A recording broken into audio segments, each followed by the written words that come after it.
Today, because I think it's Valentine's Day, I want to talk about the last Valentine's Day that I had with my wife.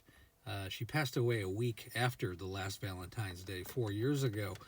And it's just a very poignant story. And it's really, I talk about it as a preventative measure for other people. Hi, if you're new to this channel, my name is Andrew Culkin, and I've helped thousands of alcoholics, people struggling with alcoholic, and just as important, I've helped their families to put people on a road to sustainable sobriety. If you'd like to have a private consultation, link is in the bio. So what happened with my wife is she actually fell down a flight of stairs during her 7th rehab stay. I put her in near Los Angeles, and the rehab facility ended up putting her in the UCLA, which was only about 5 miles from the center, which was great. It was actually 100 miles from where I lived. And unfortunately, her body was so racked with problems because of 20 years of over-drinking and addiction that it just made matters worse. It complicated all her issues. She had a number of broken bones from falling down the stairs and a plethora of other issues. She was actually in UCLA for about 28 days. The reason being that she had so much infection in her body that they had to keep opening her up every few days and to clean out all the infection that was in a lot of her organs and just really help a lot of the damage that was going on in her body. So essentially she was under pretty heavy sedation. She was essentially in a coma for the whole last 4 weeks of her life, which is really, kind of unfortunate.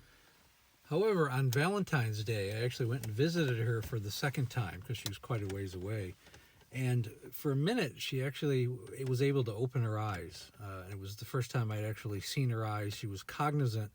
And I just kind of mouthed the words, "I love you." And she looked at me back, and she looked like she was pretty scared, I could tell. She knew what was going on. And she mouthed the words back, "I love you." And it ended up being, the last conversation that we had, because she immediately kind of went back into the comatose state and her eyes closed. And it was only about a 30-second period that she was able to open her eyes. And that was our last Valentine's Day, February 14th, 2020. That was it for her. And unfortunately, she ended up passing away 7 days later. She died on the 21st of February, simply because her blood pressure went too low, and there were so many other problems going on with her. The doctors eventually had to call it, which, I kind of already knew this was going to be the end issue. But the main thing here is I wanted to talk about it, and I talk about it as a deterrent to help other people. Because if you don't take action with your family or with your loved one who is struggling with addiction, the end is not going to be good. And the sooner that you catch it, the sooner that the family faces their own denial, and the sooner that the alcoholic faces their denial and actually does something about their addiction, the better the chances they do at surviving, to say the least.